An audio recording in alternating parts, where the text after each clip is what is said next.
অনেক মুসলিম বন্ধুরা প্রশ্ন করেন, ইসলাম যদি সত্য ধর্ম হয়, আল্লাহর অস্তিত্ব যদি সঠিক সত্য হয়, নাউজুবিল্লাহ, এরকম প্রশ্ন অনেক মুসলমানের সন্তান করেন, তাহলে মুসলমানরা কেন গোটা পৃথিবীতে মার খাচ্ছে? কেন ফিলিস্তিনে আমরা দেখি বোমের নিচে মুসলমান? কেন কাশ্মীরেও আমরা দেখি নির্যাতনের নিচে মুসলমান? কেন সিরিয়াতেও আমরা দেখি নির্যাতিত মুসলমান? কেন ইরাকে আমরা দেখি মার খাচ্ছে মুসলমান? কেন আফ্রিকা আমরা দেখি মার খাচ্ছে মুসলমান? কেন বার্মায় দেখি আমরা মার খাচ্ছে মুসলমান? কেন চায়নার উইঘুরে দেখছি আমরা মার খাচ্ছে মুসলমান? পৃথিবীর যেখানেই মার খাচ্ছে দেখবেন মুসলমান মায়ের নিচে আছে, উপরে মুসলমান নেই, তারপরও পৃথিবী বলবে মুসলমান সন্ত্রাসী। আমাদের অনেক মুসলমানকে তারা কনভিন্স করে ফেলেছে, অনেক মুসলমানের সন্তান কনভিন্স হয়ে গেছে, হ্যাঁ তাই তো, মুসলমানরা অনেক অশান্তি সৃষ্টি করে। 100 মিলিয়নের বেশি মানুষ হত্যা করা হয়েছে দুইটি বিশ্বযুদ্ধে, মুসলমানরা করেছে।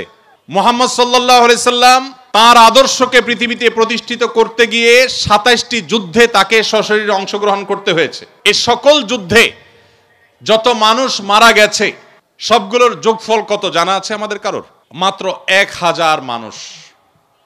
এর মধ্যে 600 জন বিশ্বাসঘাতকতার অপরাধে দণ্ডিত হয়ে মৃত্যুদণ্ডের মুখোমুখি হয়েছে, আর বাকি 400 মানুষ মারা গেছে 27টি যুদ্ধে। কল্পনা নয়, গল্প নয়, বাস্তব। একটা ইউনিয়ন দখল করতে গিয়ে তো 400 বেশি মানুষ মারা যায়। আজকের পৃথিবীর মানবতার সবক দেওয়া মানুষগুলো পাখির মতো মানুষ মেরে যেখানে সমান করে ফেলছে, সেই মানুষগুলোই আবার মুসলমানদেরকে বলে যে মুসলমানরা নাকি সন্ত্রাসী, মুসলমানরা নাকি পৃথিবীতে অশান্তি সৃষ্টি করছে। অথচ গোটা পৃথিবীর যেখানেই যুদ্ধ চলছে আপনি দেখবেন অস্ত্রের নিচে তাকালে দেখবেন মুসলমানের চেহারা, আর কোন ধর্মের মানুষের চেহারা আপনি দেখতে পাবেন না।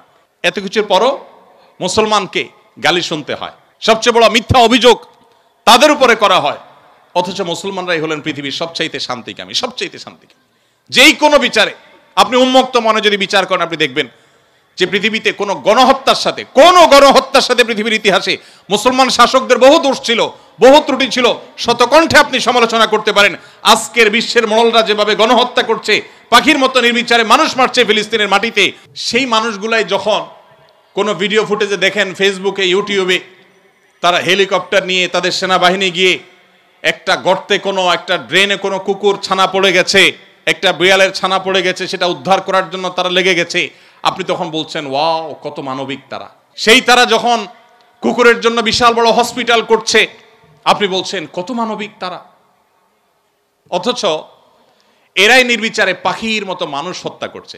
এবং অনেক সভ্য দেশ আছে যেই দেশে শুধু ফিলিস্তিনি নির্যাতিত ফিলিস্তিনিদের পক্ষে পতাকা নিয়ে আপনি রাস্তা বের হবেন, রাষ্ট্রের আইন অনুযায়ী আপনি অপরাধী বিবেচিত হবেন। এখনো আছে, এই সভ্য পৃথিবীতে আছে। প্রিয় নবী সাল্লাল্লাহু আলাইহি সাল্লাম যে দিন রেখে গেছেন, এখানে মুসলমান কোণঠাসা থাকবে, এটাই স্বাভাবিক। আমার কথা গেছিল সেখান থেকে যে অনেক বন্ধু বলে কেন মুসলমানরা এত মার খাচ্ছে যদি ইসলাম সত্য হয়? হ্যাঁ, ইসলাম সত্য যে তার প্রমাণই এটা যে মুসলমানরা মার খাবে। মুসলমানরা কখনো জুলুম করবে না, জুলুমের শিকার হতে পারে, মুসলমান কখনো জালিমের আসনে যাবে না। ব্যক্তিগত পর্যায়ে মুসলমান জালিম থাকতে পারে, সামষ্টিকভাবে সামগ্রিকভাবে বিশ্ববাসীর উপরে জুলুম এটা ছড়িয়ে দিবে, জুলুমের স্টিম রোলার চালাবে মুসলমানরা সামষ্টিকভাবে, এটা কোনোদিন হয়নি, ইতিহাসে কোনোদিন হবেও না। অতএব যারা মনোবেদনা আছেন, কষ্টে আছেন, বিপদে আছেন, ভেঙে পড়েন যে এত বিপদ কেন, তারা নিজেদেরকে অনেক সময় মনে করেন যে আমি অপরাধী। না, এটা বরং সান্ত্বনার ব্যাপার। যে যত ইমানদার হবে তার জীবনে যত পরীক্ষা আসবে তার থেকে তত কষ্ট করতে হবে এবং কষ্টের মধ্য দিয়ে পার হতে হবে। ইমানদারের সাফল্য হলো যে যত কষ্টই হোক না কেন, একভাবে না একভাবে কষ্ট শেষ হবে। কোনোভাবে যদি শেষ না হয়, মৃত্যুর মাধ্যমে শেষ হবে। এরপরে যদি আল্লাহ তাআলা আমাকে জান্নাত অফার করেন যে বান্দা তুমি অনেক কষ্ট করেছো, তোমাকে আমি জান্নাত অফার করছি, তাহলে আমার সারা জীবনের কষ্টের বিনিময়ে অনন্তকালের জান্নাত পেয়ে গেলে এটা নিশ্চয়ই লাভজনক ডিল। দুঃখ বা কষ্টে যখন থাকি তখন আমরা সাধারণত এই বিষয়গুলোকে এভাবে অনুভব করতে পারি না, একটু কষ্ট হয়। যখনই আমি দুঃখে পতিত হব, আমাদের নবীজির কথা স্মরণ করব যে তার চাইতে দুঃখে কেউ ছিল না, সবচেয়ে কষ্টে ছিলেন, কিন্তু তার চাইতে সাকসেসও পৃথিবীতে কেউ ছিল না। কি অর্থে সফল? ওই যে তার মিশনকে তিনি সবচেয়ে ভালোভাবে বাস্তবায়ন করেছেন। প্রথম এবং দ্বিতীয় বিশ্বযুদ্ধের মধ্যে 100 মিলিয়ন মানুষ হত্যা করতে হয়নি। তার আদর্শকে তিনি পৃথিবীতে অত্যন্ত চমৎকারভাবে প্রতিষ্ঠা করে গেছেন, সবচেয়ে শান্তিপূর্ণভাবে, সবচেয়ে কম মানুষের জীবনের মূল্যের বিনিময়ে। অতএব কষ্ট যখন হবে আমাদের সবর করতে হবে ওই কথা চিন্তা করে। আমাদের সমাজে একটা কুসংস্কারাচ্ছন্ন বিশ্বাস আছে, এখনো গ্রামে গঞ্জে এমনকি শহরেও অনেক মানুষ আছে কারোর যদি বিপদ আপদ পিছ না ছাড়ে, একের পর এক বিপদ লেগেই আছে, দেখবেন অনেকে কমেন্ট করে লোকটা কত বড় অপরাধী হলে একটার পর একটা বিপদ লেগে আছে, কত খারাপ মানুষ। অথচ একটার পর একটা বিপদ লেগে থাকা এটা মানুষের খারাপ হওয়ার কোনো প্রমাণ নয়। একটা মানুষ ফেরেশতার মতো ভালো মানুষ হয়েও তার উপরে বিপদ হতে পারে, বরং কখনো কখনো লাগাতার এবং ধারাবাহিক বিপদ এটা তার সততার, আল্লাহ ভীরুতার, আল্লাহর নেককার বান্দা হওয়ার প্রমাণও হতে পারে।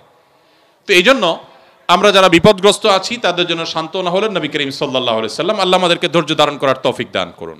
আস-সুন্নাহ ফাউন্ডেশন, উম্মার স্বার্থে সুন্নাহর সাথে।